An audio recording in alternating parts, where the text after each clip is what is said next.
You're listening to the Patriot Nation Podcast.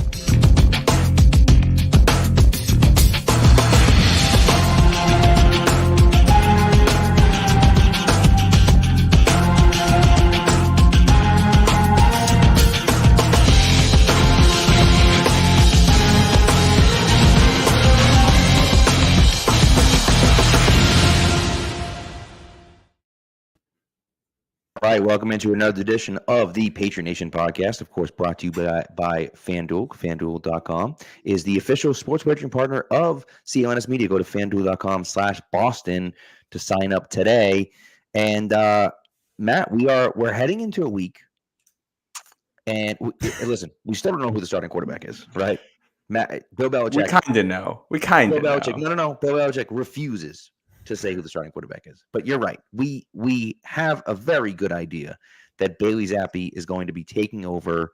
Mac Jones looks to be benched. Seems like his Patriots career is over. And I don't expect really anything to change.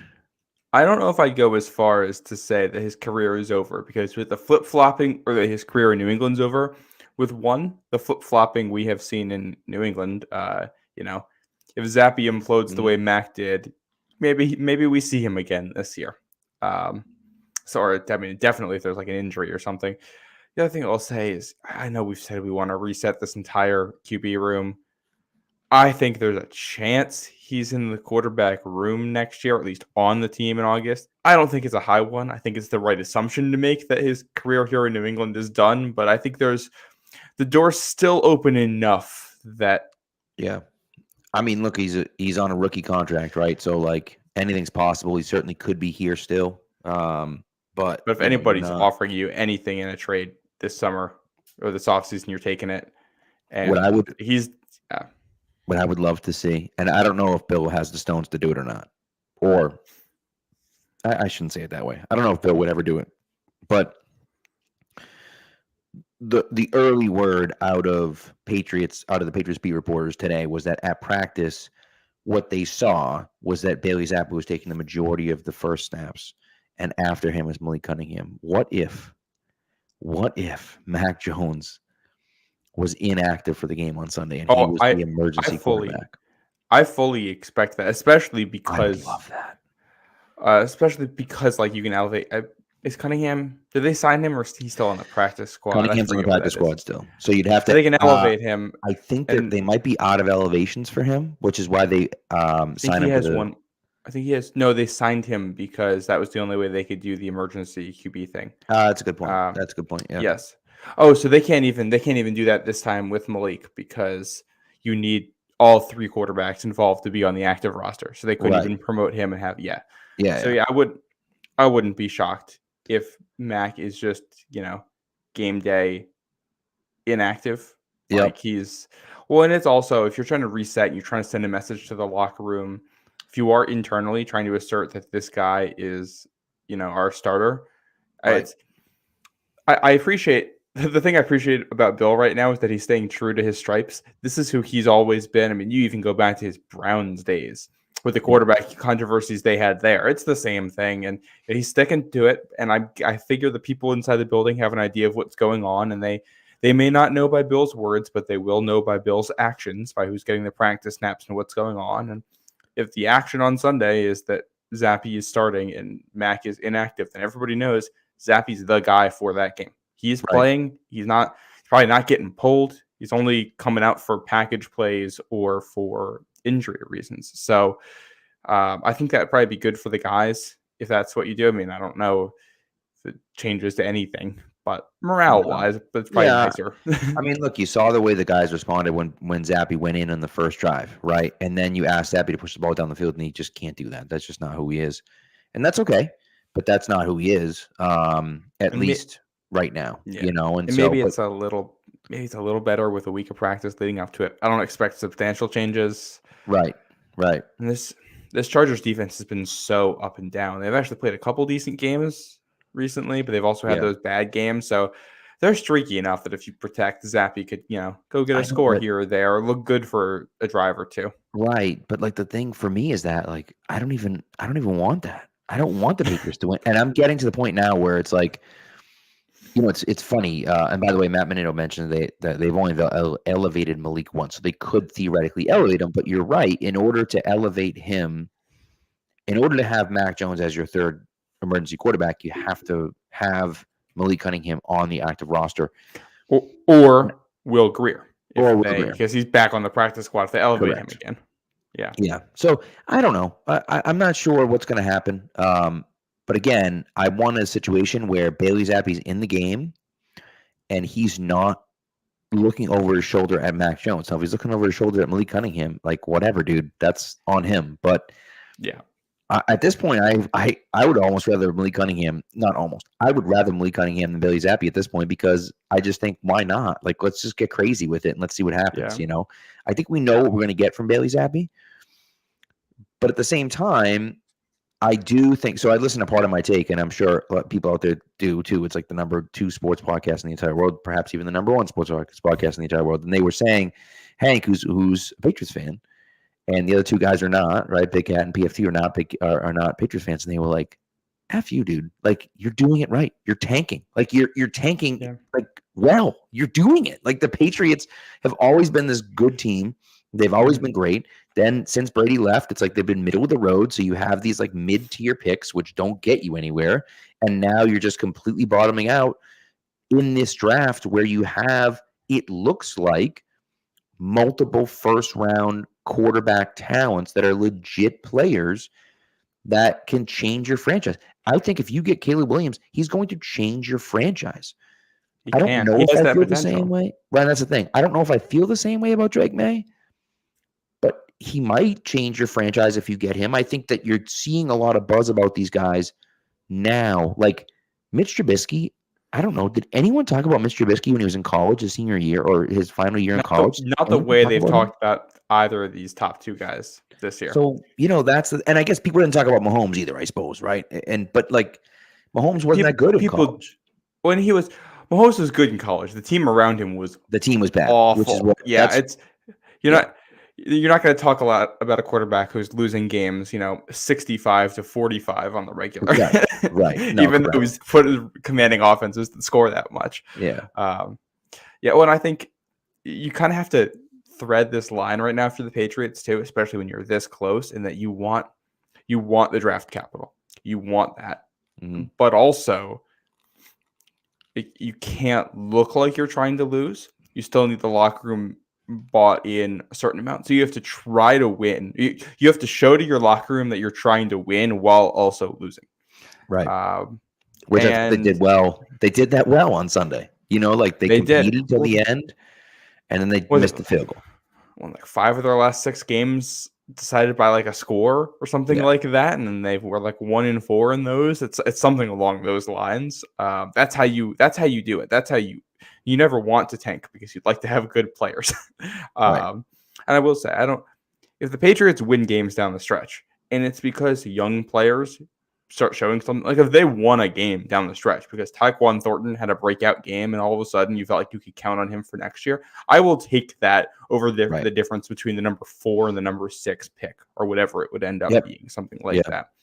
But, do we think that's like the Christian Barmore, I think, has already broken out. He's really good. Yeah. And the other breakout candidates, Mac Jones is on the bench. Christian Gonzalez is on injured reserve. Cole Strange, I think, is a guy you'd love to break out, but I don't think him individually breaking out is going to win you games down the stretch with what the rest of the team is. And man, that's your first rounders, and it's kind of a wasteland beyond that. Keon White, I think, breaking out would be really nice here. That's something you'd like to see, really especially good on Sunday. Yeah, and he and Anthony Jennings, which I do wonder how much of that is just the Giants' offensive line, because I think I was listening to Andrew Callahan's podcast the other day, and they were mentioning about how Jalen Hyatt has a breakout game for the Giants, and Anthony Jennings and Keon White and Barmore all for the Patriots. I'm like, are these breakout games, or are these just guys who have been like kind of, not Barmore, but the other 3 have been kind of mediocre, finally going up against bad players, being able to take advantage of it? It feels a little bit more like that. So we'll see what happens down the stretch here. But yeah, it's such a weird feeling when you hit, like, this time of year for the last 2 decades for Patriots fans. Like, look at this game on the schedule. We're after Thanksgiving. It's your first Sunday in December. You got a warm weather football team that plays in a dome with a flashy quarterback and a head coach on the hot seat coming in. This is the type of game where for 2 decades, it's 20 degrees on Sunday, it's snowing, and it's 21-0 by the end of the first quarter type of thing. Yeah, and the Chargers are like 6-point favorites. Like, it's amazing how that turns. It's amazing. It's probably the wrong word for it, but being on the other side of this, and like, I still think they can win this game, but I mean, this team lost 34-0 to the Saints. The Saints are terrible. Like, that's a bad team that you lost 34-0 to. So, like, it's just, you see that stuff happen, and Dallas killed you. Dallas is a good team. So, like, but it's that situation where you look at it and you just say, man, like, this team isn't good. They're just not good, right? And that's you don't have the players. And look, and Matt Menino's talking about, which I agree with him. Like, Belichick doesn't want to lose. He wants to pass Shula. I totally understand that. But at the same time, what's he going to do? Like, this roster stinks. There's not a ton of talent here. But what's interesting about that, and we say there's not a lot of talent, but then you look at it and say, okay, how good was Jacoby Myers last year? He was fine. But he wasn't like amazing. We weren't like, oh my God, we have to have this guy back. He looked like a good wide receiver too. And he looks significantly better this year in Oakland, in Vegas. I think he looks significantly better. He looks twitchier. He looks quicker. That's one thing I do wonder here about the strength and conditioning program, because we've had this issue with a couple of those slot guys where it looks like they're going for the big slot guy, and you get guys who weren't as twitchy. And I just wonder what they're prioritizing there. Welcome back, Thad. I really do wonder what they're prioritizing there in their wide receiver development, and if they're over prioritizing, muscle development and strength instead of some of the quick twitch stuff that you might need, which is so strange because they've always been about those quick twitch guys, Edelman, Welker, those guys. You know what I mean? And I wonder if Bill learned the wrong lessons after 2018, and not even the wrong lessons. I mean, I think the lesson that he learned was we can bully teams, we can get physical, and as the league zigs into passing offenses and light fronts and all that, we can zag into a power running game that is going to be able to feast on these light boxes. And that, to an extent, is what the Lions have done, and they've been successful with it. Right. And, the Eagles, too, they run the ball exceptionally well, albeit with a running quarterback. But, I think they've pushed for that, and the guys haven't been good enough. I mean, Sonny Michel, N'Keal Harry, Isaiah Wynn, like, that's all in that direction, and it just didn't work. I just think the biggest difference between that is that, in there, you're the Eagles, you trade up to draft Devonta Smith, the Heisman Trophy winning wide receiver who's super skinny. You trade a first-round pick for A.J. Brown. You know what I mean? Like, you're not... And the Lions got Jameson Williams. Have drafted Jameson Williams in the first round. They drafted Amon-Ra St. Brown. It was fourth round, but still, you draft a guy like Amon-Ra St. Brown. Pats got Taekwondo traded up to draft. Very true. Very true. And so, there are certainly similarities, and you're not wrong. And I thought that that's what they were doing in 2020 when they were, trying to do that. And I thought they were doing it in 2021. And they've kind of continued on that path. It just doesn't work if you don't have the passing game. You have to have the passing game too. And they don't even have the basic fundamentals on the offensive line to do that, because that's part of what made the 2020 offense work when it worked, was that offensive line, especially when it was healthy, it was banged up for a lot of the year, but it was healthy, was very good. And when you have that and like a mobile quarterback and stuff, you can get push on the ground. And even the 2020, the 2021 offensive lines were very good. And how many times have we said on here that failing to invest in those guys and instead trying to move on to a new wave of guys has not worked out for them at all on that stretch. And 100%. You can't. This offensive line just isn't good enough right now. Yeah. Although, hey, City So is playing well at right guard. City So is playing well at right guard, and I'll tell you what, man. We'll get into it when we get into mock drafts, but as I'm looking at mock drafts and as I'm looking at what the Patriots can draft and what they need to draft, I'm looking at the tackle situation. And I know there's some really good tackles out there. Don't get me wrong. I think the first two Fashanu from Penn State. I think it's Fashanu, right? From Penn State. Mm-hmm. And Joe Alt from Notre Dame, who's like Mm-hmm. 6'8", 315. Is an absolute monster. I like those guys a lot. But if I'm drafting at 2 or 3 and I have a shot at either Caleb Williams or Marvin Harrison Jr., I'm sorry. Like, I'm taking Caleb Williams or Marvin Harrison Jr. So the more I look at mock drafts, the more I'm kind of like, maybe it's not a bad idea to sign Mike Onwenu and Trent Brown. Now you have your tackles set. Now you can draft a tackle a little bit later on in the draft in the 3rd, 4th round and kind of try to develop someone that can eventually take over for Trent Brown. But you sign Trent Brown to a 2-year deal, maybe a 3-year deal. Sign Mike Onwenu to whatever the hell he wants because he's your best offensive lineman, and he's been really good at right tackle. And so now you solidify that position on both sides of the ball, right? On both sides of the line, I should say. I'm sorry.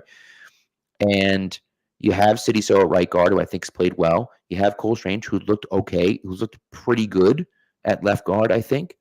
And then you got to worry about center. Hopefully Jake Andrews can take over if David Andrews doesn't come back next year.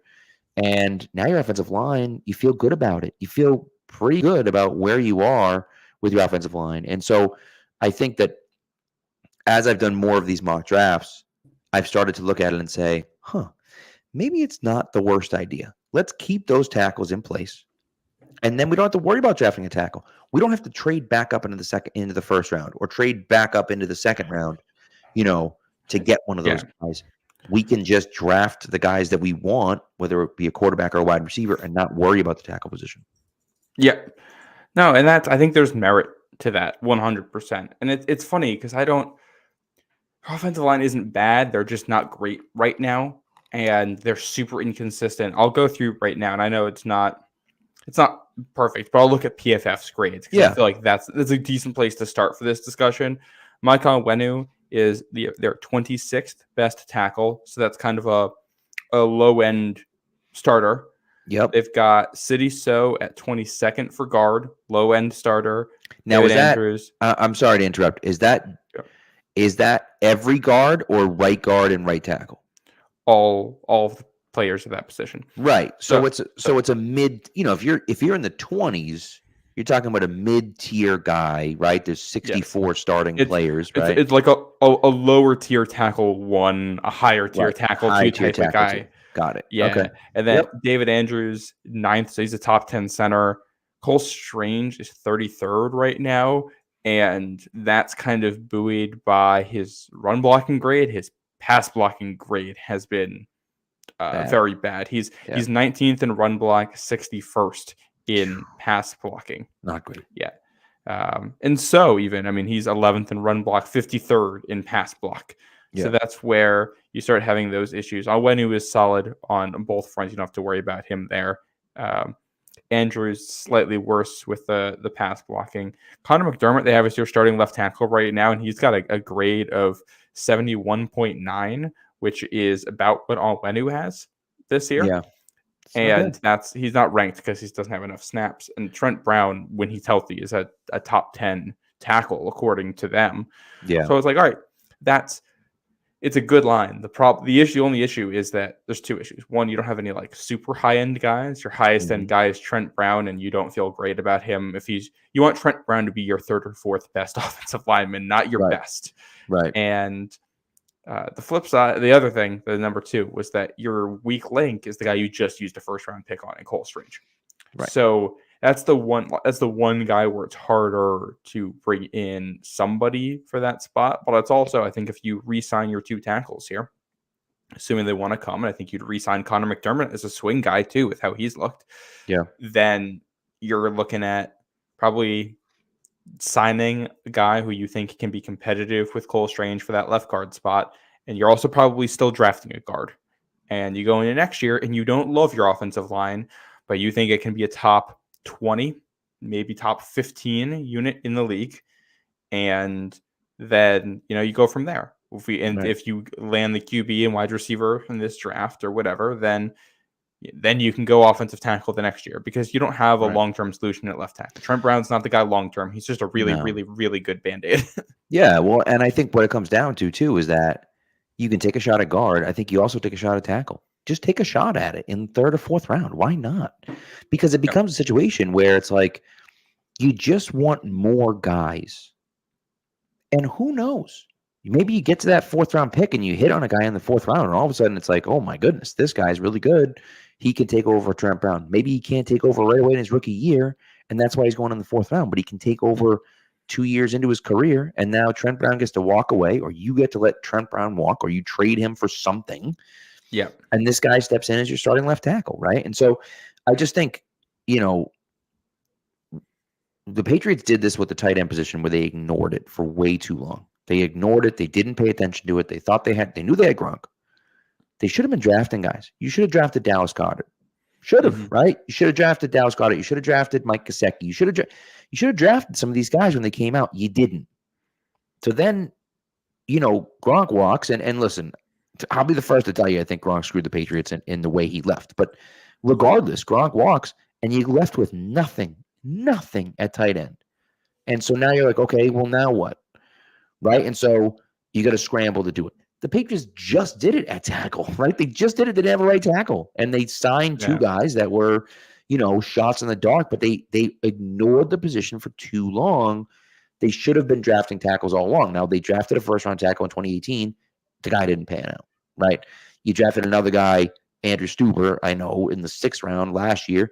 That didn't pan out, right? So you drafted guys that didn't pan out, but I'm talking about like a mid-round pick. Look what they did with backup quarterbacks forever. They did it with Brady on the roster forever. Yeah, just throw a draft pick. The position. Some of them were fine, and a lot of them stunk, but you had guys that you could potentially rely on if you needed to. You didn't have any of those guys at tackle, and so you have to have these guys behind that can at least play. Connor McDermott needs to come back because at least he can play in a pinch. You don't want him as your starting left tackle. But if he had to start for a game or two, you can live with that. He's a fine swing tackle. He can play either side. He can also play guard, I think, if you need him to. Yeah. So he's like, all right, he's just a versatile offensive lineman who can do a lot of things for you and has chemistry with the guys on the line. That's valuable to have in the building and as a teaching 100%. tool for the young guys too. So I think he's a guy. I don't think he's gonna be that expensive. You keep him around. Yeah. And then you go from there and you see what it looks like. I think. Yeah. In an ideal world, you're able to do what the Seahawks did last year, which is they went into that draft needing 2 tackles. You use a first-round pick on one Charles Cross, who pans out immediately and plays well. And your other pick I think it was a 4th rounder on Abe Lucas, who also turns into an instant quality starter. Right. And that's hard to do. I've mentioned it before on the show. We've talked about it. You got to get lucky at some point in this rebuilding process. You got to get somebody to spot in the draft where teams aren't usually getting that caliber of player or that type of position. You 100%. don't usually draft quality tackles outside of the 1st round. But I mean, we've seen the Pats do it. Marcus Cannon, who was here for a while, was a guy they were able to get later. And the fact that you can get a starting quality tackle that late frees up your 1st-round pick to do other things with. And that's what's going to have to happen here. So I think step 1 is you got to hit on your 1st rounder because we can't. No more of this drafting bad players. So you have to get a really good player there. But then you want to come away from a draft in here with 4 quality starters and one of them being a Pro Bowl type guy. That's how you kickstart the rebuilding process. And so I think we may have had that this year, right? I know Christian Gonzalez is hurt, but he looks to be that Pro Bowl caliber player. That's what he seemed like for the first 3 games at least, right?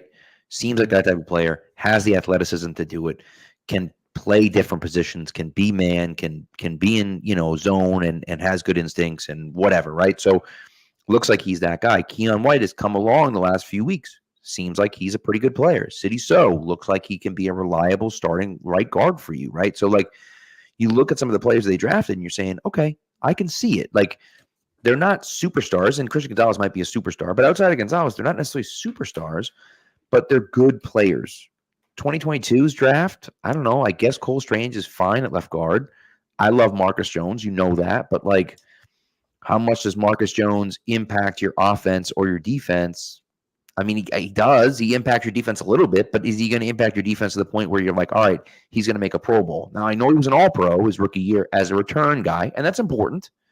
But, it's not so important that you're like, oh my God, this guy's a hit in the draft just because of that, Especially if you take 2 corners in the draft and you end up with one guy who's off the roster by the end of year 2 and another guy who can't start for you. Right.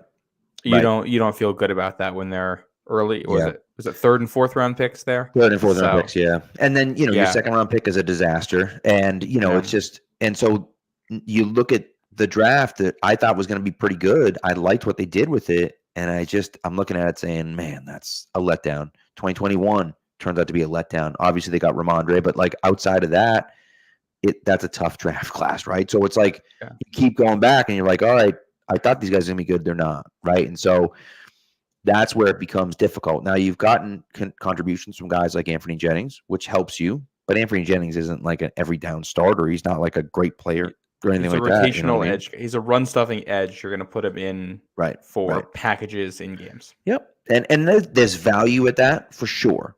But a third round pick on that, it's not great. And Matt's right that you had Barmore in 2021 as well. So there are some hits. There are some hits in there, but not enough to be a competitive team right now. And so you have to have a really solid draft this upcoming year. And you also have to work on development. Like, I'm sorry, Troy Brown's not getting it done. He's not getting it done. No. Now, maybe Adrian Clem. I'm seeing a little bit more from Adrian Clem. Is he back with the team? Have we gotten? I don't know if we have an answer on that. That's a great point. I don't know if he is back with the team or not. I haven't seen. I'll have to ask somebody. I haven't seen anybody mention that one way or the other since it was announced he was gone. But either way, the offensive line, which maybe is Billy Yates again, is thrust into the offensive line coach again. I think has done a pretty good job, right? They've done an okay job with the talent they have. But it's develop those young guys because the development is huge. I mean, Josh Allen's the poster child for development. I mean, here's a guy, he got drafted out of Wyoming. He couldn't hit water if he fell out of a boat. Like he just was the most inaccurate quarterback I've ever seen. And I remember going to games and my dad and I would be like, this kid's a hell of an athlete. He can't play quarterback, but he's a hell of an athlete. And they sat him down and he figured it out. And they said, listen, you got to take less chances and you got to do this and you have to do that. Now, you got Stephon Diggs, which helped quite a bit. Okay. But still, they showed him how to play the game. They developed him into the player that he is right now. And yes, it takes a lot of hard work from him, but that's coaching. That's what you have to do. And the Patriots haven't done that with any of the guys they've drafted in the past 5 years, 10 years even. It feels like we've been waiting on those second and third year leaps from players consistently and not getting them for a while. Right. I mean, even look at Kyle Duggar this year. Yeah. He has been just fine. You expected him to be a breakout Pro Bowl safety this year, and instead he's not even the best safety in the room. He is right. And I think the other thing, it's like the guys they drafted this year, Keon White had, I think his best game of the season was in week 1, and we haven't seen him play that well since. I don't know what's going on there. Marty Mapu can't get on the field. And I liked both of those picks at the time. And I think, this isn't like 2022 where they were massively reaching on guys. These were both. White was a guy who I think they drafted later than people thought he might go. To New York. Yeah, and then first round pick. Mapu was a slight reach based on like some of the consensus boards, but also according to like all of the NFL draft insiders, Mapu was higher on NFL boards than media boards. So I don't think he was an actual reach on how teams thought he was going to be. And I think Mapu was a guy who was always going to be better in years 2 and 3, just given the position he plays and the leap he was taking. But Keon White is like 24, almost 25 years old now. He's a guy who played in college, I think, for 5 or 6 seasons. Coming into the NFL, right. You draft a guy at that age, I think you expect him to be really good right away. And this is, I think, one of the concerns with their draft process, too. They've drafted a lot of older players. The issue with drafting older players is that if you're an older player in college, you're playing against 18, 19, 20-year-olds, and you're 22 or 23, you're going to have an advantage. And it doesn't say as much about if you're okay and then you break out as a 22-year-old, that tells me that you're a man now against boys, and that's probably why you're doing it. And they've drafted a lot of guys who aren't bad players when they get to the NFL, but they are very much just good players, and they'll only ever be just good players. Right. And that's completely fine when you've got, Brady, Gronk, McCourty out there, Hightower, and you've got all these elite players, and they just have to fill in the cracks, but it's not when you're expecting them to be cornerstone guys. That's correct. Yeah. And that's one of the things about Christian Gonzalez, right? He was 20 when they drafted him. He turned 21. Yes. And that after the draft. It was great. Yeah. So, by the way, thank you, Matt. Play Mapu at linebacker. That's it. Play him at linebacker. So, I've been saying that for a while. All right. Let's Let's take a break. When we come back, let's do some mock draft stuff because we've been talking about the draft. We've been going around it. We had some people send in some mock drafts. I have some kind of mock draft ideas. That we got. Oh, we got a Patriots fan from Brazil. Thanks for coming, Anderson. Appreciate Thank you, it. Anderson. I love it. Hello to Brazil out there. All right, let's get an ad, and then we'll be back with the rest of the show. We'll do some mock draft stuff, and then we'll get into the our final few segments here. Score early this NFL season with FanDuel, America's #1 sportsbook. Right now, new customers get $150 in bonus bets with any winning $5 money line bet. That's $150 if your team wins. If you've been thinking about joining FanDuel, there's no better time to get in on the action. The app is so easy to use. There's a wide range of betting options, including spreads, player props, over-unders, and more. So visit FanDuel.com/Boston and kick off the NFL season. FanDuel, official partner of the NFL. MA 21 plus and present in Mass. Hope is here. First online real money wager only. $5 pre-game money line wager required. First online real money wager only. $10 first deposit required. Bonus issued as non-withdrawable bonus bets that expire 7 days after receipt. See terms at sportsbook.fanduel.com. GamblingHelpLineMA.org or call 1-800-327-5050 for 24/7 support. Play it smart from the start. GameSenseMA.com or call 1-800-GAM-1234. All right, so let's get into some mock draft stuff here. We had some people send us a few mock drafts. Shout out to Wes Burrow and Thad Skywalker, who's in the chat right now, for sending in some mock drafts. We have some mock drafts too that I've been just kind of kicking around a little bit, just based on where things have kind of shaken out. It's just interesting just to see. So, which one do we want to start with? Whichever one, just pick one. I'm down with whichever one's fine with me. All right, we had someone submit 3, I think you said. So we'll start with those. Wes submitted 3. Love it. All right, we'll start with you, Wes. Yeah, we'll go with this one first. He's got a trade back here for the Patriots, taking Drake May at 6, Graham Barton, tackle from Duke at 33, Tyler Nubin, safety from Minnesota at 35, Jeremiah Trotter, linebacker from Clemson at 67, Tez Walker, wide receiver from North Carolina at 79, and Christian Mahogany, the guard from BC at 138. Bro, what do you think, Pat? Christian Mahogany, what a name. Also, Jeremiah Trotter Jr., are you serious right now? Are you serious? Jeremiah Trotter Jr.? Like, I remember Jeremiah Trotter. Like, this is where now we're getting old. Like, I'll speak for myself here. But now I'm getting old, and it's like Jeremiah Trotter Jr. I'm like, wait, I remember Jeremiah Trotter. Dude was a beast. He was a beast. But no, listen, this is one of those things, right, where we talk about, the tackle situation, and obviously it looks like he got to move back from 3 to 6. He got 6, 33, and 79, I would assume, right? And so this is a situation where you're getting the quarterback that you probably would have taken at 3 if you're there. You're getting an extra pick at the top of the first round, and you're getting an extra pick at, the mid-tier of the third round as well. I love it. It's one of those situations where, yes, I get it. We're like another safety, but like, yes, another safety. Why not? Like a safety and think about this. You're drafting a quarterback, a tackle, and a wide receiver, and you're also drafting a safety, a linebacker, and a guard. Like, that's awesome. That seems like we're just filling in holes. Like, I love it. Yeah, and I like, safety could be a team need depending on what happens with Kyle Ducker here in free agency as well. And Jabril Peppers, it's fun. They've invested so much of the position, and somehow you can argue there's still a need there. I like the tackle. Here's the thing. I don't think you are trading back and getting Drake May. I don't think that is realistic, unfortunately. And I'm not a Drake May guy, but if you were able to trade back and get him at 6, I can get on board with that. Tez Walker at 79, I'd love to. Yeah. He just has question marks because he hasn't played a ton. He got hurt immediately after being eligible at UNC. So question marks there. You get interior offensive line there. I don't know much about Christian Mahogany, although I love the name. That's a guy I'm going to have to get into here. So I like what's going on here. There's a lot to like. There might be some other better ones though, coming up. Let's go to the second one sent in here. Oh, God. Got Marvin Harrison Jr., J.J. McCarthy, Zach Zinter. It's listed here as a tackle, but I think he's a guard from Michigan.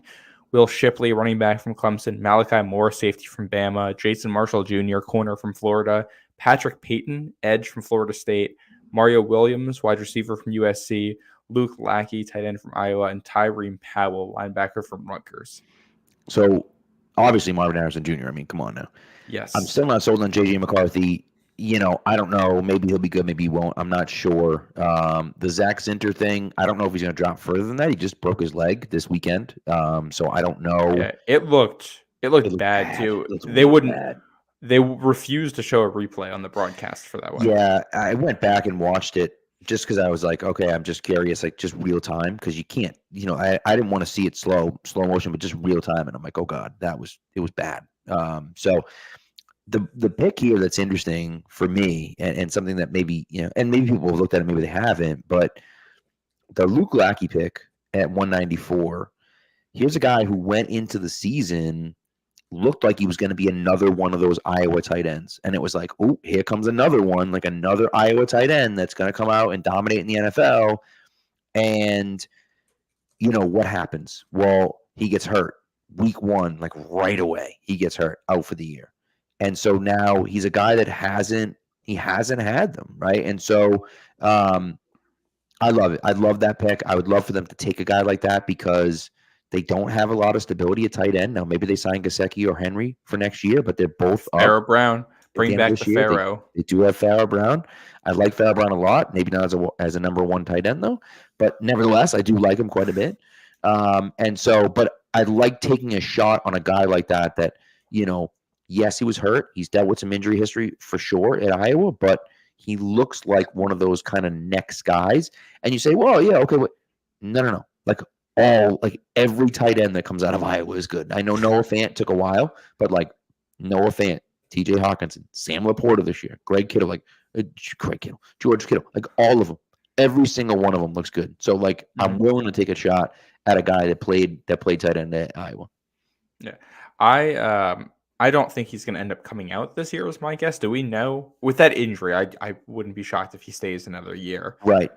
Yeah. The top couple in this draft, I think if you can get JJ outside of the first round, I can get on board with it. Yeah. Zinter is just, very like Michigan offensive linemen have routinely come out as very good prospects, and I like him. Shipley as a running back, I like, and I think that's a fit for what they need. Malachi Moore, I like, and I think he's a fit. After that, I don't know as much about some of these guys, but this wouldn't be my personal ideal way to go in the draft, but I don't dislike it at all. I just have enough question marks about J.J. McCarthy that I'm not entirely sure how I feel about him. Yeah. Yep. Should we go to third one here? Let's do it. Last one. So we did quarterback, we did wide receiver. Let's go tackle at the top. We got Olu Fashanu, tackler from Penn State, a trade up to 22 to take Brock Bowers, the tight end from Georgia. Another trade up, I think, or is there a trade back? This might all come from a trade back. I think it was a trade back to 4. Yeah. Yep. Yeah. At 56, edge Jack Sawyer from Ohio State, quarterback Jordan Travis from Florida State, Ladd McConkey, wide receiver from Georgia, Sam Hartman, quarterback Notre Dame, Joshua Gray, offensive tackle, Oregon State, and Jaden Hicks, safety from Washington State. I don't think there's a chance that Brock Bowers is there at 22, but if there is, I love this. Yeah, I agree. Well, and the other interesting thing about this for me is like Olu Fashanu, and again, we talk about this already. We talked about this already where you say Olu Fashanu, all right, do you need the tackle? Do you not need the tackle? If you don't re-sign one of those guys, he looks like a guy that you could just plug in at left tackle and he's starting right away, right? He looks like that type of guy. Now, I don't know if that's going to be the case, but that's what he looks like. Brock Bowers, of course, a tight end. He was a beast. But then, like, Jack Sawyer's really good. He's a really good edge for Ohio State. Like, he's good. And then I like the idea that you're taking 2 shots at quarterback. Now, remember back in the day, Washington took RG3 number 2, and then took Kirk Cousins in the 4th round. So, of course, a little different now. You're taking Jordan Travis, in the 3rd round, and you're taking Sam Hartman in the what, fifth or sixth round, whatever 181 is, right? But so obviously it's a little bit different, but still you're giving yourself multiple players to look at, right? And of course for Washington, both those guys panned out. And of course RG3 gets hurt and his career is ruined, but Kirk Cousins is still in the league. So it's one of those things where, hey, take a shot at two guys. Why not? Why not draft two guys? Especially if you're this devoid of talent at quarterback, the most important position on the field, take a shot at two of them. Yeah. Well, I also Jordan Travis is interesting because he's another guy in here coming off of injury, and I'm not sure where he's going to end up going in the draft as a result of that. I haven't watched his tape yet, so I can't comment on that specifically. But right, athletic guy, Florida State's undefeated right now. He's done a good job there. Ladd McConkey, I really like. I mean, if there's a world where the Patriots come out of this draft with a tackle like Olu, you still get Brock Bowers, you get a wide receiver like McConkey, and Jack Sawyer as an edge would be a great fit for this team. Yeah. Even if you miss on the quarterback there, those other four guys I'd feel good about as building blocks on an offense. I think you're still looking for a true wide receiver one, if that's the case, to complement all of that. But I feel good. And Joshua Gray, I like that as a sixth round tackle there. I think I like those odds. Yeah. All about taking those shots, right? Taking those shots. Yep. So should we look at Thad's draft here? Do it. All right. From Thad, this is just I think a 3-round mock. I think 4. 3 or 4. 3. Yeah. Oh, you're right. 3. Yeah, 3. Is it? No, it's got to be 4. It's got to be 4 because 99, right? Some drafts include the comp picks, and some drafts don't. So this draft does not include the comp picks. Yeah. He's got Marvin Harrison at 3, Jaden Daniels at 35, Tyler Guyton, the tackle from Oklahoma, at 78, and Chris Jenkins, the defensive tackle from Michigan, at 99, plus a trade back in there, picking up a 2024 Denver third. I think this is my favorite out of the bunch. Yeah.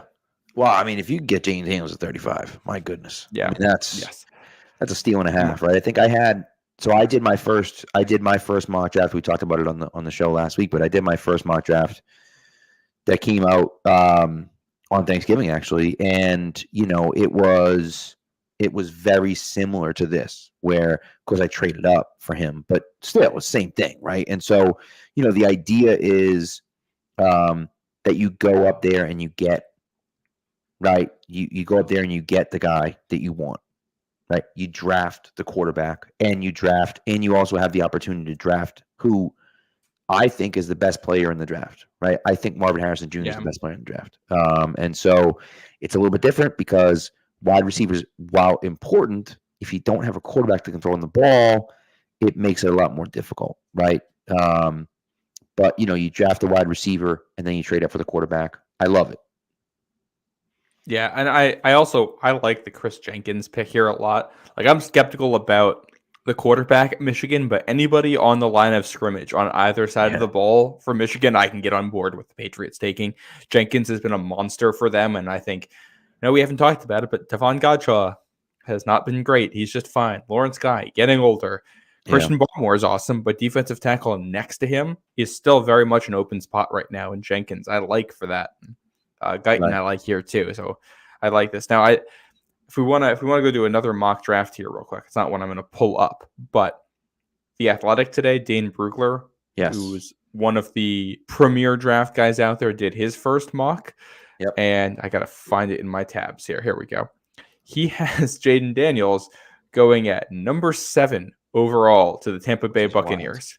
Early. That's early. But, that's almost to the point where we're talking about this being a 3 quarterback draft and not a 2 quarterback draft. 100%. And stuck on something. That changes the math of a lot of what happens. I also think it's funny. Malik Neighbors, his top receiver, also goes at 6 in this mock. And those are 2 guys I think anybody would like to pair up. And I think their success is tied together, and splitting them up, we're going to see how they do. But agreed. Yeah, well, it is fascinating, right? When you look at what, where's a guy going to go, right? And all it takes is one team. All it takes is one team. If they fall in love with Jaden Daniels, then he's going top 10 just because that team falls in love with him and says, we have to get this guy. We're drafting him here, right? Look at Darnell Wright. Darnell Wright last year was, projected to be a second-round pick. He goes at number 9 overall, right, or 10 overall to Chicago. He's playing well, right? And so it gets to be that situation where it takes one team to fall in love with a guy. They draft him, and we go there. So, it becomes that type of situation. Jaden Daniels is an interesting guy because he has a lot of arm strength, but he also has a lot of, running ability, which is what the NFL right now at the quarterback position wants, right? And so I think it's an interesting look into what you're going to have to do to get a quarterback. And at the same time, not all drafts like 2021, where you have 4 quarterbacks go in the top 15. That doesn't happen very often. And so it might happen, but it also might not happen. Michael Penix Jr. could drop. Jane Daniels could drop a little bit. Bo Nix, I think, certainly should drop. You know what I mean? So I think we'll see kind of where it goes. Yeah. Yeah, and I believe this is a 4 QB first as I scroll through here. I believe McCarthy. Yeah, McCarthy to the Seahawks at 22. So there's your 4 in the first. Now this one, we didn't even mention who it has the Patriots taking. Has at number 1, Caleb Williams to the Bears. Number 2, Marvin Harrison Jr. to the Cardinals. And at pick 3, Drake May to the Patriots, which, we've said our piece, or at least I've said my piece so far on Drake May, but, I'm going to watch more tape before I finalize my opinions on anybody. I'm going to go through stuff. I haven't gone through my whole process yet. Yep. True. I think, by the way, Thad corrected me. There were 5 quarterbacks that won the top 15 in 2021. He's right about that. So, yes. You get the top 3, Justin Fields, and then Mac. Yeah. So if they're at 3, Marvin Harrison Jr. is off the board, and Drake May is there, I think that's a spot where I would trade back probably, or just take. I like Jaden Daniels better from what I've seen. But yeah, I don't know. Well, I'll tell you, I really do think it's does he have Nix or Penix in the first round? Don's asking. Not that I saw. He doesn't, right? I didn't think so. I believe it's just the 4. Yeah, just the 4 quarterbacks in the first round. So the pick that I've been looking at, right, is the Bears. The Bears right now are 4. If you stay at 3 and the Bears stay at 4, would they give you the 2025 second round? They have Carolina's second round pick in 2025. Mm-hmm. Would they give you the 25 second round pick to move from 4 to 3? Right? And maybe they'll throw something else in. Yeah. Right? Something small. Because that's an interesting pick for me. You pick up an extra pick, which is probably going to be pretty high, I would think. Because Carolina just doesn't look like a good football team. Now, maybe they get a new coach and things look different. There's a report that just came out. Literally, Schefter just sent it out that Ben Johnson is probably going to be the front runner for that job in Carolina. Now, he turned down a second interview this year, which is part of the reason why they hired that freaking bum Frank Reich. That, maybe he'll want to go there next year. I don't know. Maybe he will. If he does, maybe they'll be better than they were this year. I have no idea, right? But it seems like, why not? If you don't love Drake May or whatever, now you move to 4. Well, if Chicago drafts Caleb Williams number 1 overall, they're not taking Drake May at 3 anyways. So you can move back, similar to what you did this year. You can move back, pick up some extra picks, and draft the guy you're going to draft at 3 anyways, at 4. Now, maybe you love, you're in love with someone else and they take him. I don't know. But that's one of those interesting things. Now, listen, and Lowe mentions it here. Carolina's got a weak schedule. I think Carolina, if I'm the Patriots right now, right, if you don't win another game, you get the number 2 pick because you have a better strength of schedule number than Arizona, which means by better we mean weaker. Weaker, correct. You have a weaker strength of schedule, which is interesting because the Patriots have a tough schedule, but nevertheless. So it's based on a win-loss record, so the Bills kind of falling apart like they have. Very true. A reason for that. And it's win-loss record when you played them, is it not? Not overall, right? I believe it's overall. Well, maybe it is overall. Okay, so either way. So those divisional opponents losing games helps them because it hurts the strength of schedule double. Right. True. Good point. So fine. Okay. So, but if that's the case, if you look at it, and if Carolina wins one game, they just got to win one game. Then there's a chance you get the number one pick. And if you get the number one pick, I think that you get that interim bump, right? I think you get an interim bump. That's it, right? And TJ just literally said this exact same thing as I was saying it.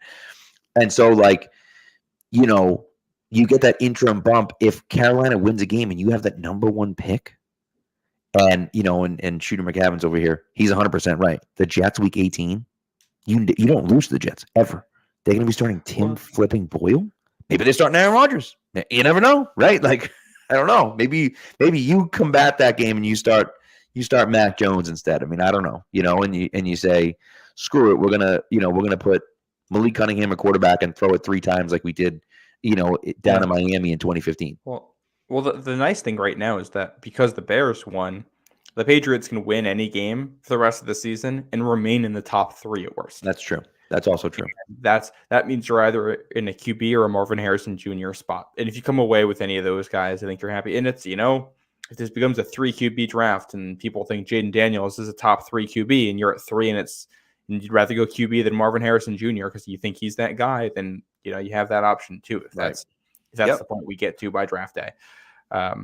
Which is funny because that's kind of what happened with Anthony Richardson last year, that rise up. And he had looked inconsistent, but you saw the flashes before he got hurt this year. So we'll see what happens between now and April, because we know there's going to be a lot of noise and a lot of smoke screens, and the draft order is going to matter a ton. But you got wiggle room here where you lose out, you can have the number one pick and you can still win a game and feel good about your draft spot. And well, that's the biggest thing. If you win a game and you're still at 3, you're okay.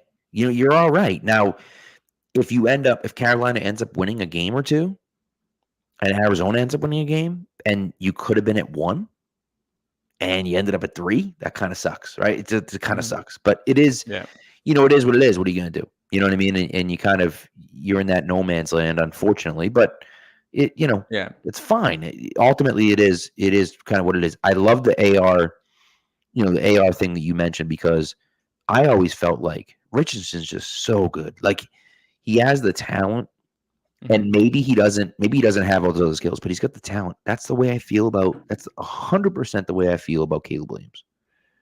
Just take him. Just draft him. Well, the thing about Caleb Williams too is that he was super good last year in the Heisman and all that. In this year, he's been essentially just as good. The pieces around him are just worse. So people have been acting like, oh, Caleb Williams, you know, he fell off. He's not as good anymore. He's not a Trevor Lawrence level prospect, but there is a little Trevor Lawrence in that, and how Lawrence started out really good, and then Clemson was slowly declining. He didn't hit those same peaks ever again, but I don't think the Jaguars regret drafting him. That's for sure. No, and look, we haven't seen. I mean, Trevor Lawrence is good, but we haven't seen him be great yet. I don't think. I wouldn't put him as a top 10 quarterback in the NFL just yet. I think he's been good. It's hard because his first year was a complete disaster, and it's gotten better over time, but it's still not where you want it to be yet. I don't believe, at least now. But you know, they let some guys walk. Their offensive line hasn't been as great. Like, you know, the running game has been up and down. You know, with ETN getting, I think he missed a few games this year. So, like, it is what it is. You know what I mean? But I just think. I think they hired Urban Meyer, and they got their first round pick in Trevon Walker has not been as good as they thought he was going to be either. Why you took Trevon Walker over Aiden Hutchinson, I will never know. But if you want to die, we'll see. What I think Walker was probably the higher floor guy, in that you knew he was going to be an elite run defender, but you're projecting traits for the pass rush. And Hutchinson was kind of either it translates or it doesn't type of guy. He's either going to be a really good or it's just going to be a complete bust. So I get it, but it's unfortunate. I agree. Don's got a great question here, and this is something that I've talked about before, but would anyone want to trade for Fields or Murray if Chicago or Arizona decided to go for a QB? I have an opinion here. Do it, because I do too.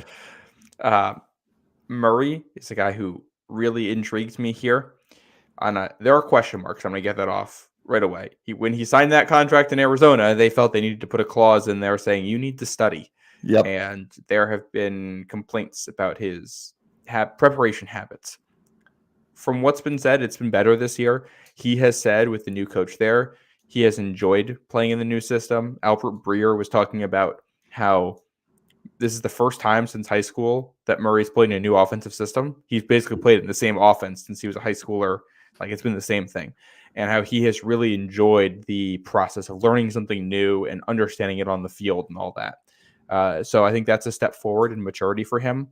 And if Arizona wants to move on, you get a chance to get a guy who has shown he can be really good in the NFL for no dead cap for you. You have the money to, you have the cap space to absorb the salary, and you don't have to worry about the bonuses or anything when it comes to Murray. And depending on how the draft plays out, you might be able to get him for cheap. If you're in a spot where if you're the Patriots and you're at 2 and the Cardinals are at 3, and the Cardinals will want to come up for Caleb Williams or Drake May or whoever, and they're willing to include Kyler in that package, that intrigues me a ton. If you can come away from this draft with Kyler Murray and Marvin Harrison Jr., I think that is one of the better case scenarios for you. And the worst case is you're moving on from him after a year. Now, I caveat this with, you don't make this deal unless you can talk to Murray and be sure that he's going to be in on whatever you do. And he's going to know that if he's not bought in, this is a 1-year thing and he's out the door and he's looking for work somewhere else. Because 100%. Quarterback's important. You need him to be a culture setter. He can't just be good enough for the culture. When it's new leadership coming in, he has to be a leader as part of that new culture. Yeah, 100%. And I couldn't agree more. Here's the thing, right? $51 million cap hit next year. And you're like, oh my God, $51 million, that's outrageous. It is. It's an outrageous number. I agree. But you have $100 million in cap space. It's going to be fine. You can absorb that. You also, as you said, you have zero dead cap if you're the Patriots. So if you decide to move on from Kyler Murray, you can do so without taking any dead cap. Now, however, on the other side of it, Arizona, if they were to trade him this offseason, would take an $81 million dead cap hit.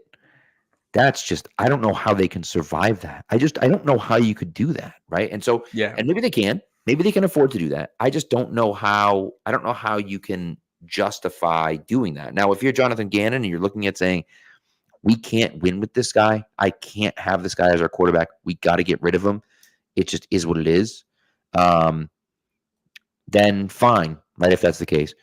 I think the more realistic option is Justin Fields. Justin Fields is heading into the last year of his contract, last year's rookie deal. Of course, you could sign him to a 5th-year option if you wanted, just like Mac Jones.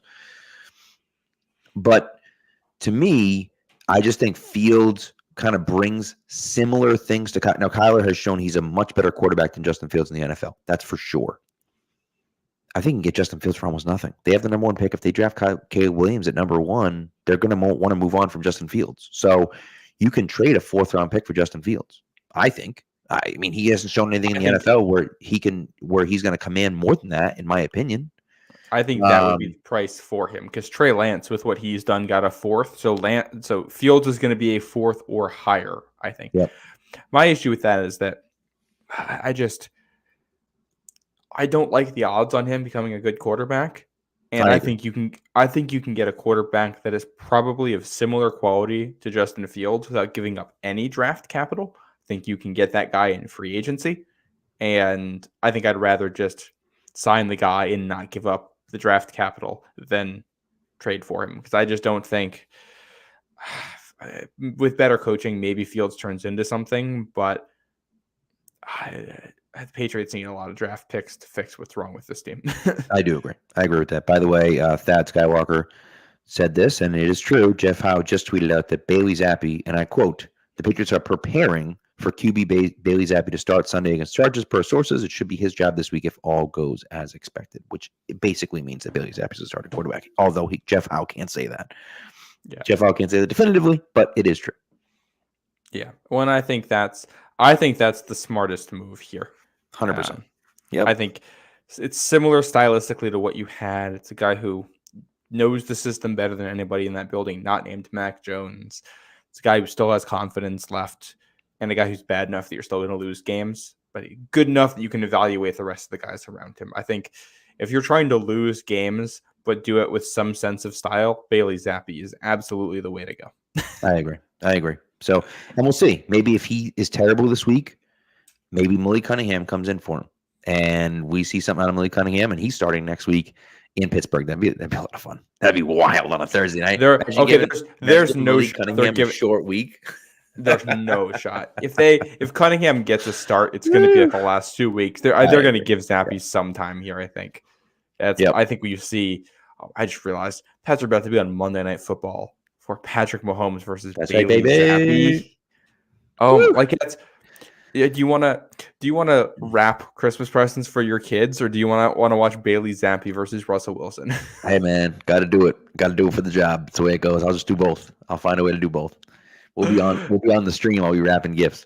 Oh my goodness, we'll have to do some Christmas festivities. Which, by the way, we got our Christmas tree. Nice, very nice. Week. We haven't gotten ours yet. People. I think we'll get it. We'll get them probably next weekend. Well, this weekend. My girlfriend has never had a real tree in her life. She's always had a fake tree. This is the first time she's ever had a real tree. Yeah, until I got married, I had never had a real tree either. I always had a fake tree with my parents, and I'm excited. I'm excited about that. So, real trees are the best. That's where it's at. It's great. They're great. They're awesome. So the smell is just. Yeah. By the way, I saw a few people mention that fields to Atlanta would look good. I agree. Yeah. Atlanta is so much fun, and throwing fields on that team would be great. So, anyways, all right. So we'll kind of go. I think we'll get into our last segments. Here's what I'll say about the mock drafts. I think it's funny, and I mentioned this at the beginning of the show, but as I've started to look at the mock drafts, I'm looking at it like, if this were Madden, right? If this were Madden, I'd trade all my picks for, number 1 and number 2 and draft Caleb Williams and Marvin Harrison Jr., right? Like I'd like trade all my guys and get the number 1 and number 2 pick and then go from there, right? So I've been playing Madden this week, and that's actually exactly what I didn't do 1 and 2, but it was like it's like 7 and 12 or something, and I got the quarterback and I got the receiver I wanted, and that's it. You know what I mean? Yeah. So and here I am with I ended up getting a Super Bowl win over the Giants in that one in year 2 with the quarterback. So a little revenge on the G-men. Well, but that's what I would. I'm looking at it like, man, all these guys are really good, and so then I'm looking at it saying, well, do I really want to take a tackle in the top 5, in the top 3? I mean, these guys could be really good, but I already have 2 pretty good tackles. I don't necessarily have to take a guy. I could take someone else. And so that's kind of where my head is at right now, because I'm looking at it saying, well, you could just sign the guys you have, and so that's the way it goes. And listen, fine, right? I know Bama Charlie's a Mac Jones guy. I get it. You're from Alabama. I don't blame you. It's not your fault. Patriots ruined Mac Jones. It's totally true. It's 100% true. Mm-hmm. Maybe Mac Jones will work out somewhere else better. But we also have to believe that it's going to be different coaching. It's going to be a different coaching staff. Yeah. Things are going to be very different. And so the system's going to be different. You got to think that you're hiring the guy to draft the quarterback and then build your offense around him. Philadelphia drafted Jalen Hurts and then built their offense around him. They changed what they were doing offensively to jive with what Jalen Hurts was good at, right? Kansas City changed their offense to work off what Patrick Mahomes is good at. Buffalo changed their offense to work. So, you change your offense for the guy. That's what you do, right? The Patriots drafted Mac Jones because he fit their offense. Mm-hmm. And, of course, it didn't work out and whatever, right? But that's the idea. And so, I don't know. We'll see. But I think that's where this is headed, right? Is that Belichick leaves, we come in, the guy still might fail. Who knows? I have no idea. But you're at least getting something, and I think give me a quarterback that gives me it gets me into the 21st century. Give me a quarterback that can move. For God's sakes, give me a guy that can move. Some arm strength, please. Right. We need that. We need that. And also, that's why I like Caleb Williams and I like Jaden Daniels. And maybe I'll be convinced on Drake May if I watch a little bit more and start to see what others are seeing. I don't think he's awful, but I think he's closer to like Jordan Love than Justin Herbert. And people have been talking about him like he's Justin Herbert, and I personally haven't seen that on his tape yet. I don't get that. Yeah. Well, will Shador come out, and then Shador's an interesting option too. So we'll see. And Penix next later. That says Belichick would have wasted Jalen Hurts. I disagree there. I think Bill has kind of always liked the idea of a mobile quarterback, and he would have really, really. I think Hurts and Bill would get along incredibly well. I think that would work fantastically. Yeah, and I also think too that he did it with Cam Newton in 2020. Now that offense was terrible; they had no weaponry, but that was a competent offense with a guy that couldn't throw the ball. So you know what I mean. So, anyways, all right, let's get into our final segments here. We're running long, but it's been fun. We're gonna get into running long. Never. I know it's crazy, isn't it? We're like, oh, it'll be a quick one. It's never a quick one with us. That's what she said. So so last week, let me tell you something. I've never been so proud of a pick in my entire life. I talked about it a little bit on Sunday. Never been so proud of a pick in my entire life. I picked Miami. So I went 1-1. You went 1-1. Keegan stood in for you and went 1-1. Mm-hmm. Keegan picked Jake Ferguson anytime TD, which did not hit. But no to scoring 3 unanswered times for either the Giants or the Patriots, which there were 3 scores total in that game. So he hit that. So that he was 1-1. I was 1-1 last week. I had Jared Goff under 1.5 passing TDs. Didn't work. Of course, they lost, but I was right about that. But Jared Goff played well. And then I had the Miami Dolphins defense anytime touchdown scorer plus 750 bet, which hit. I only put $1 on that one, which I was pissed at myself that I only put $1, but it was fine. But I was so amped to see that score. I was so excited. It was great. So, anyways, so I am on the season. I'm now 7-17. I'm sorry, and you are now 10-14 on the season. Oh boy. So, what do you got? What do you got for us this week, sir? All right, I got a fun one. I considered going more aggressive with this one, but I scaled it back. We're keeping it simple. Okay. Tony Pollard. I always do a Thursday night one. Tony Pollard anytime touchdown against the Seahawks, which I put some real money on that one. Good. By real money, I put $1. But hey, whatever, dude. It's money. Money's money. We do the small bets here. That's right. But, yeah. Hey, you guys keep watching, like, and subscribing, and we can turn this into real money. Well, listen, I'll tell you what. I told someone because someone was giving me crap. I hit a $5 parlay for like $50, and they were like $5. Blah, blah. I'm like, listen, I hate losing more than I love winning.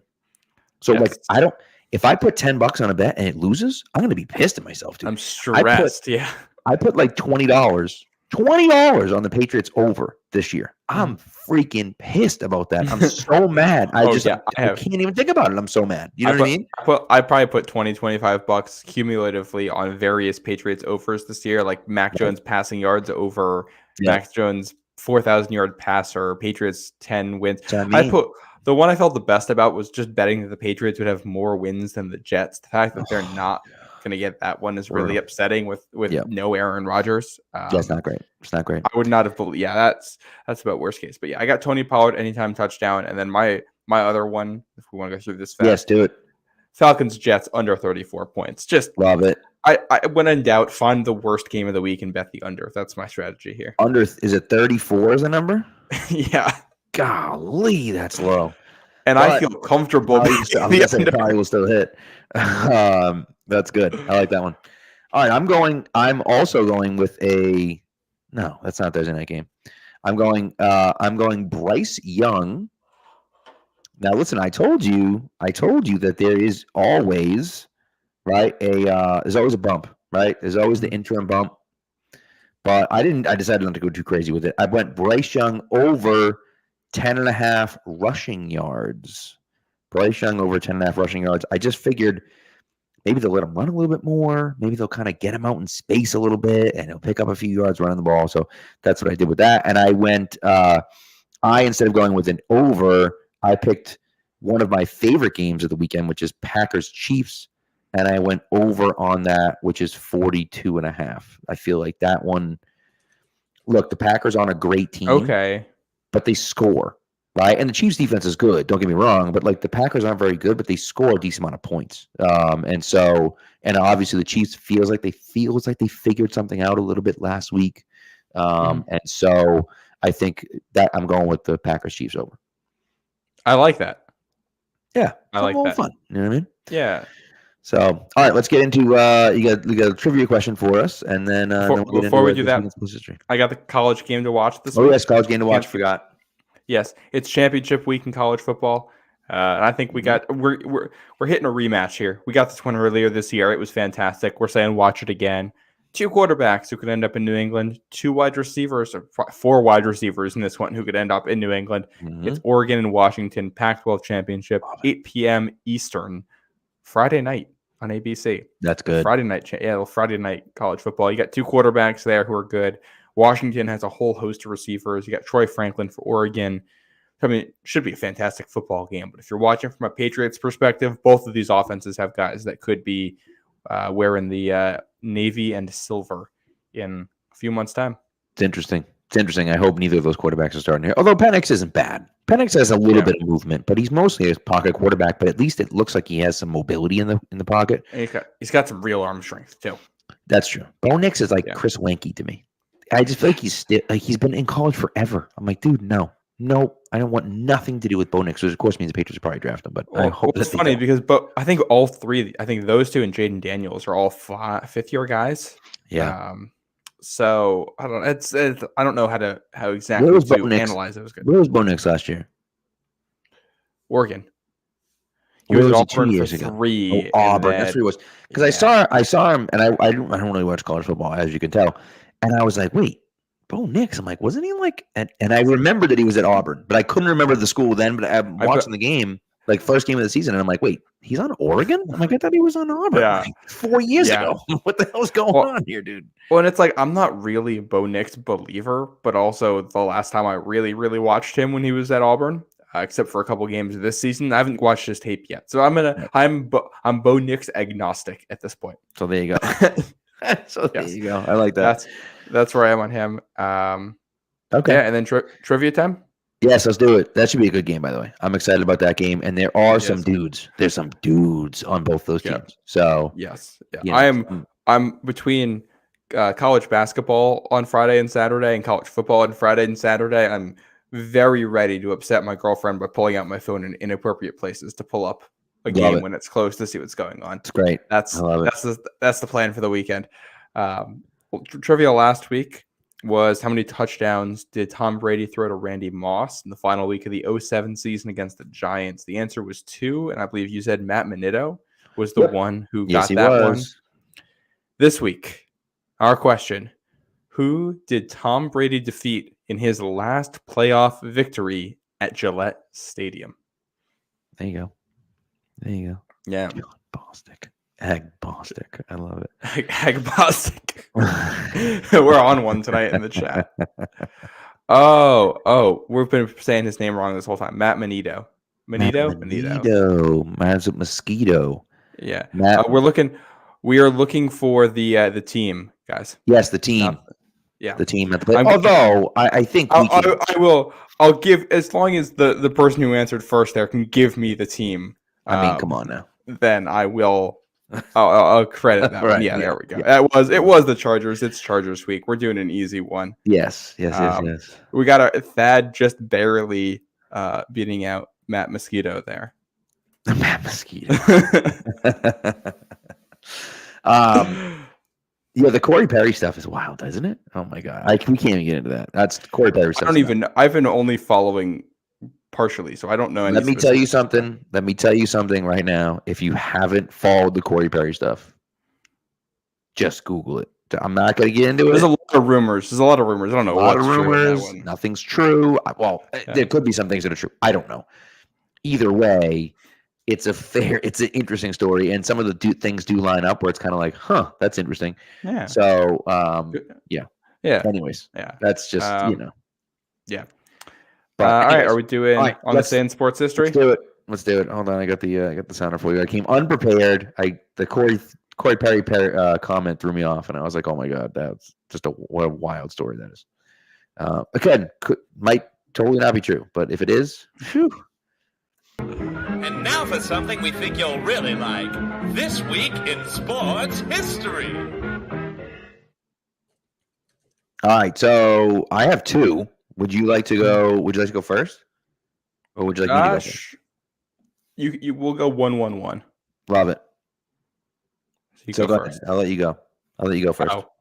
Oh, okay. I was saying because you got two that you go, then I go, then you Oh, go. I see what you're saying. All right, that's fine. Yeah. All right, so on this day today, which is the 29th of October, 1934, Chicago Bears beat the Detroit Lions 19-16 in the first nationally broadcast NFL game. How about that? Ooh. I like that. Yeah, That's pretty good right there. I've got. Actually, I scrolled away from it. Oh yeah, here we go. This day in 1987, Joe Montana became he threw for 22 consecutive passes, setting an NFL record. I love Completed it. Ooh, 22. Yeah. 22 consecutive passes. That's right. Yes. Yeah. That's a good one. I like that one. And then, this one's kind of like this is kind of a sad one. If I'm being honest with you, it's a little sad. But it bears mentioning on that exact same day, November 29th, 1987, the New Orleans Saints won a football game, which doesn't really matter that much. But what it did was assured their first winning season in franchise history. That's what I said. Franchise history. The New Orleans Saints started in 1967. For the first 20 years of their franchise, they had never had a winning season. They went 8-8 a few times, but they had never had a winning season until 1987. And guess what? They lost the first game of the playoffs and didn't win a playoff game. They didn't win a playoff game, as a matter of fact, I think all the way until 2000, which is wild.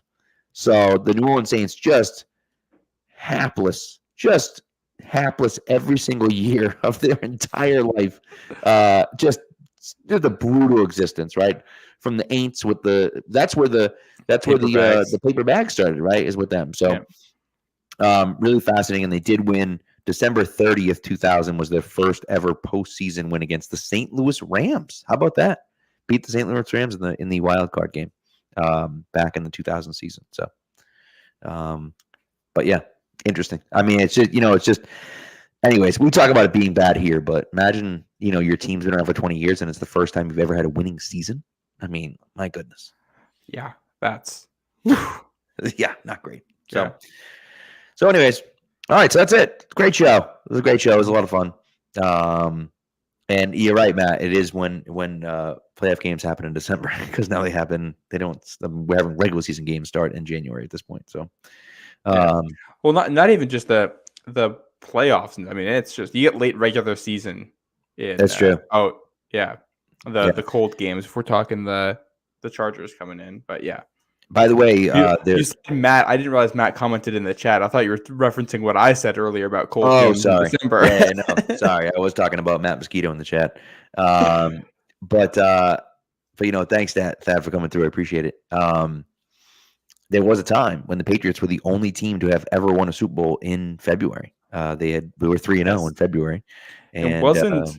It didn't get pushed back because of 9/11, right? It was supposed to be there. It did. It eventually. That's why the first one happened in February, and then the next year it didn't happen in February, and then they were like, "Oh, let's just push it an extra week. That'll be good." Yeah. And so that's exactly what happened. So, because that's why the Pats were supposed to have like a week 17 bye in 2001, I think, too, or something. Yeah, weird isn't it right? It was the weirdest thing ever. So they switched their bye.